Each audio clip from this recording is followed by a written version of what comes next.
What do you think is going to happen here? A 22-year-old 6'4" guard with a 6'9" wingspan, Blake Wesley, picks up a 37-year-old 6'2" guard at 94 feet. At this point, it's over for the 37-year-old guard. There's only one problem. This is no ordinary guard. This is Steph Curry. Imagine trying to help your elder across the street, only to get crossed, ankles deplete, and get 3-ball despite the reach. Now that's what I call defeat. Steph Curry clearly still has a bag, and he can get to the bottom of it whenever he pleases. But it isn't just the chef that has something cooking. Someone else has gotten completely rewired for this season. What is going on with Jonathan Kuminga? Has he fallen off offensively, or did Steve Kerr have something to do with some of the most highlight-worthy passes we've seen of JK's career? The big question is, how will this translate in the regular season for the Warriors? But it isn't just JK. The Portland Trail Blazers are the perfect team for the Warriors to go up against early in the preseason. They've got youth, athleticism, and long and rangy defenders who were shooting the lights out, managing to put their team up 21 points. Was this a sign of a problem with the Warriors' age and IQ? Recall Kerr's comments on the direction the Warriors are headed in terms of playing style this season. Yeah, I think Jimmy is going to dictate the pace. So, last year we started out, we want to be the fastest team in the league.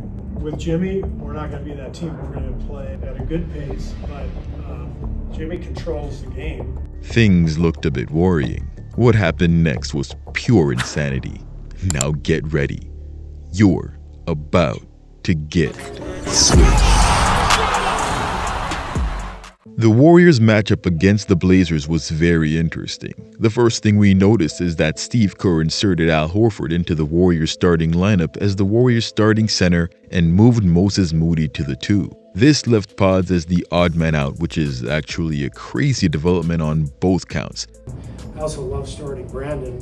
This gives the Warriors size and length at shooting guard and size and shooting at center, both of which the team has only had in spurts over the last couple of years. This starting lineup gives the Warriors enough length to combat longer teams such as the Trail Blazers and gives them some insight as to what they'll be up against when they play the Houston Rockets. Key differences exist between these two teams, however, as the Rockets are a much better defensive team and the Blazers shot better in this game than you'd expect from the Rockets on any given night this upcoming season. The fact is, without Fred VanVleet, they're going to be missing a lot of their perimeter offense. So how else did this affect the starting lineup?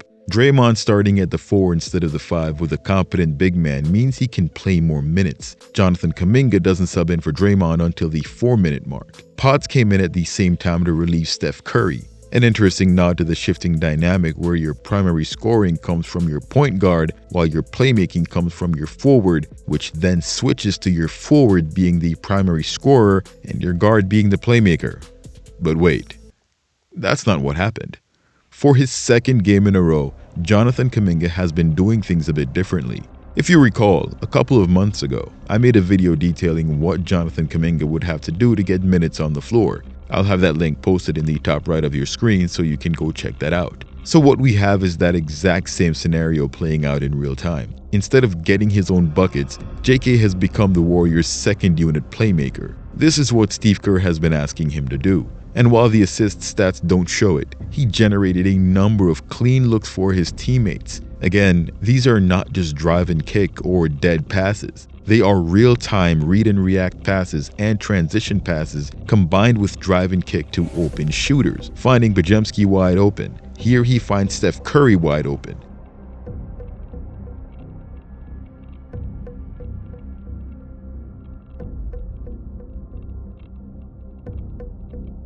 Look at this whip pass that you normally only see from guys who couldn't find their way to the basket with a GPS. But here we have a premier scorer doing basically the same thing.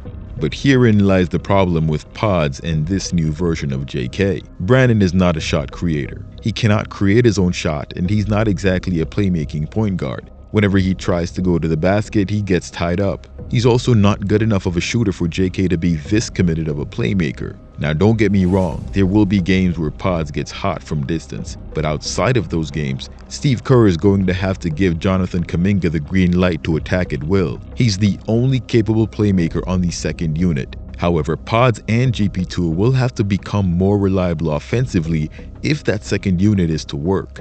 But I suppose that's why you have the preseason. On the other side of the coin, he's also stepped up defensively, disrupting the Blazers' offense at every opportunity. Between his deflections, blocks, and aggressive closeouts without fouling, he's doing all of the small things that have been asked of him and has shown tremendous improvement in those areas. His turnovers were a bit concerning, but again, if he spends more time facilitating at this level, I think he'll do a better job taking care of the ball, especially against second units. I was just letting the game come to me, and I feel like more of the stuff that were open and there for me is just finding the person who's open first, and I think, and I felt good doing it because, you know, like I said, I was just letting the game come to me. Now this is where things get really crazy. Pat Spencer recently fired shots at a number of teams in the league with a comment that made headlines. His comment stated, "If you're a guy who can connect the dots, do some other things, knock the three down, there's always going to be a place for you in the NBA." There's a lot of organizations that are stuck in the bottom that continue to value length and athleticism over IQ. They tend to stay in the lottery every year. The Trailblazers had to have taken offense to that comment, and it seemed they were going to make a fool of the former lacrosse superstar. That was until Unit 3 came in during the third quarter and staged a hostile takeover. No, really, I thought the game was over by the middle of the third when the third stringers came in. A relatively unknown pickup by the Warriors on an Exhibit 10 deal, LJ Cryer, along with Quinton Post and Pat Spencer, smoked the Blazers for a 21-point comeback with a 51-point fourth quarter to launch the Warriors over what appears to be a young and athletic team already in mid-season tanking form. Cryer was a scorching hot plus 25 in just 12 minutes, putting up 14 minutes in that stint.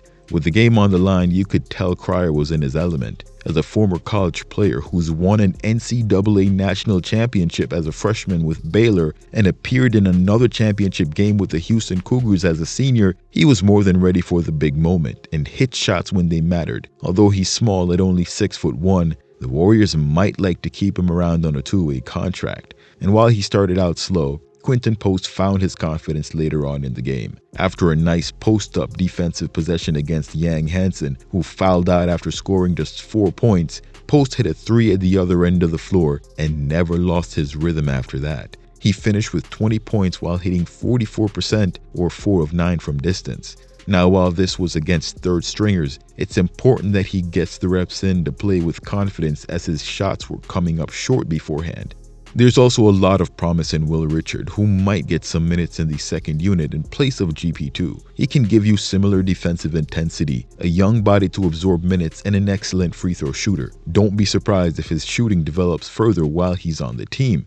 Overall, a shaky middle, something Dunleavy Jr. said he would try to address during last offseason. However, the talent is definitely there. That second unit, which was composed of Kuminga, Pods, Hield, GP2, and Post, would need to develop some continuity, with GP2 being the odd man out as Richard applies upward pressure to get some playing time in the second unit as a player who has some offensive upside. But what do you guys think? Should Will Richard be bumped up to the second unit? Is JK too passive offensively, or should he continue to do what he's doing? Keep in mind, this keeps him on the floor as it's what Kerr has been asking. Also, if he's doing this on the floor with Steph Curry, it's a completely different ball game than it is with Pods. And lastly, what do you make of the starting lineup of Curry, Moody, Jimmy, Draymond, and Al? Tell me what you'd change. Post your thoughts in the comments below. And thanks for watching. Till next time, swish.